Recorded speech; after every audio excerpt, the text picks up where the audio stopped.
Bonjour à tous et bienvenue sur la chaîne YouTube de Figurines Collector. On commence à avoir pas mal de reviews de Figuarts Zero à notre actif sur cette chaîne YouTube. Alors pour rappel, Figuarts Zero c'est une collection de la marque Tamashinations qui regroupe des figurines en PVC statique qui sont souvent dans des poses assez dynamiques avec des effets etc. etc. Dans cette collection Figuarts Zero, ils ont néanmoins sorti une sous-gamme qu'on n'a pas encore vue sur la chaîne. Il s'agit des touches métalliques qui sont en fait des figurines avec une variante de finition métallique comme son nom l'indique. Pour découvrir cette sous-gamme, je vous propose de déballer cette petite statue de Goldorak qui est bien évidemment, je ne le présente plus, un monstre de la pop culture des années 80-90 qui est encore très connu et apprécié aujourd'hui. Pour le conditionnement, donc comme pour toutes les Figuarts Zero et plus généralement les figurines en PVC, on va être, vous voyez, sur un emballage plastique qui est bien clipsé, donc ça permet de ne pas bouger. La figurine et les petits éléments sont bien calés dans la boîte et vous allez avoir également de fourni un petit livret très certainement explicatif sur les pièces éventuelles à monter, etc. etc. Je m'attarde pas trop là-dessus, je pense qu'on va passer dans le vif du sujet directement, ce qui vous intéresse, c'est-à-dire le déballage et voir un petit peu ce qu'elle donne sans cet emballage plastique. J'ai sorti la figurine de sa boîte et comme vous voyez, elle est déjà quasiment en un seul morceau. Il n'y a rien à monter en soi, hormis les accessoires que vous avez de fournis dans la boîte. Donc en accessoires, qu'est-ce qu'on va retrouver? On va d'abord trouver les clavicogires, donc qui sont ces, vous voyez, ces petits croissants là qu'on va pouvoir venir mettre sur ses épaules. Alors ce qui est intéressant sur cette figurine là, c'est que vous avez possibilité effectivement de les détacher et de ne pas les mettre, tout simplement parce que c'est avec ces clavicogires qui va former son Astéro H qui est aussi fourni dans la boîte. Vous avez là un morceau et ici le second qui bien sûr vont se rejoindre juste ici, mais c'est en pièces détachées pour pouvoir l'insérer dans son point arrière. Donc là, effectivement, la touche métallique prend tout son sens. Hein, vous voyez, comme ça reflète bien la lumière, hein, c'est vraiment métallique, que ce soit donc effectivement sur le bout ou sur la tige, vous voyez. Alors je sais, j'arrive pas trop à vous faire la mise au point, mais dans l'idée, je pense que vous avez vu.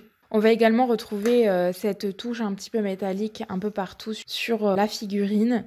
Alors c'est pas aussi flagrant que sur l'Astéro H, mais je pense que vous voyez même d'ici que le paint job est très très bien fait, qu'il y a pas mal de détails. Donc ça, je vous le montrerai juste après de manière plus détaillée en vous rapprochant la figurine. Juste petit aparté pour vous prévenir que moi, je vais quand même lui mettre les clavicogires et l'Astéro H. Donc je vais mettre les deux pour que vous puissiez un petit peu voir ce que ça donne et que vous puissiez après faire votre choix si vous souhaitez mettre les deux ou que l'un d'entre eux au choix. Voilà, moi je vais mettre les deux, donc ne soyez pas étonnés. Effectivement, ce sera une petite incohérence, mais ça vous permet de voir la figurine dans sa globalité.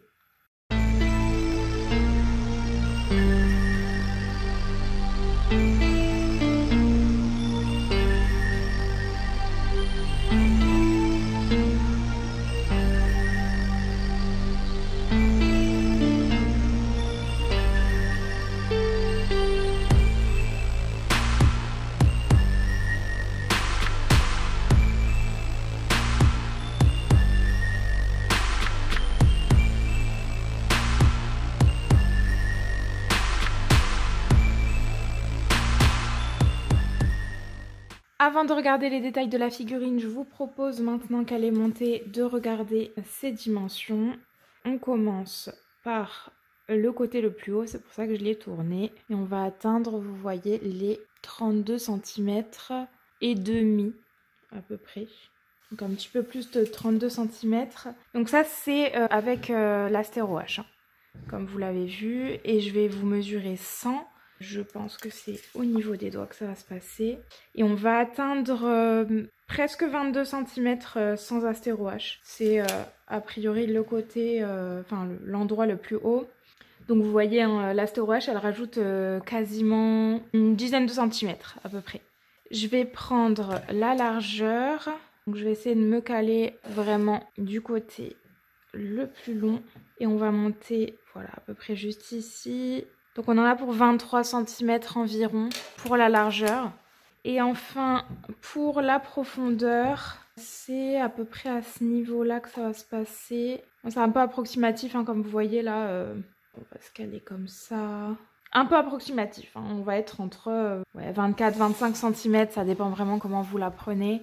Mais voilà, ça vous donne déjà un ordre d'idée au niveau de la taille, au niveau des dimensions. Vous voyez que c'est une taille assez respectable. C'est vraiment en fait l'Astero H1 qui va vous rajouter de la hauteur. Sinon, la figurine a une taille ni trop petite ni trop grande, je trouve. Et c'est pas trop petit, ça permet d'avoir des bons détails, mais ça reste pas non plus une figurine très imposante qui va vous prendre où il vous faut une pièce entière pour la poser. Là c'est vraiment respectable, c'est à l'image des Figuarts Zero généralement. On reste voilà dans cet ordre de taille là. Bien, rentrons maintenant dans le vif du sujet, c'est-à-dire l'esthétique de notre figurine.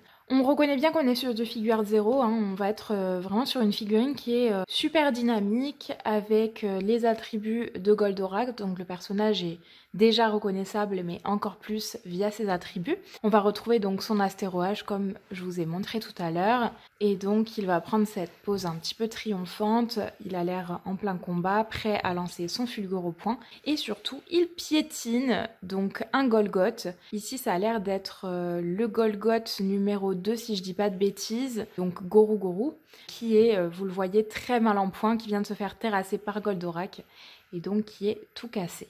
Tiens, je vous propose qu'on regarde en détail notre figurine. Alors malheureusement, je pourrais pas m'approcher plus près du visage parce que j'ai le socle qui gêne un petit peu. Mais bon, vous voyez, on a bien donc notre personnage qui est bien reconnaissable. Un paint job qui est très très chouette, vous voyez, qui reflète bien la lumière. On reconnaît bien les textures un peu métalliques justement, qui nous montrent que notre personnage est bien un robot. Je vous montre ça, donc le premier bras, le premier poing.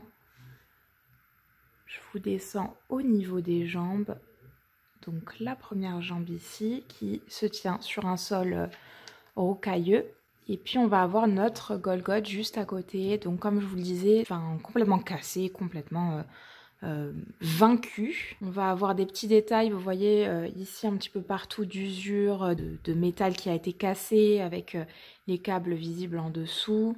Et puis on va aussi avoir du détail au niveau de la peinture. Alors je ne sais pas si c'est très visible ici, vous le verrez peut-être un petit peu plus au niveau des dents, vous voyez, avec cette espèce de rouille à l'intérieur aussi. Et vous l'avez également en dessous, qui est bien visible, vous voyez, un petit peu partout.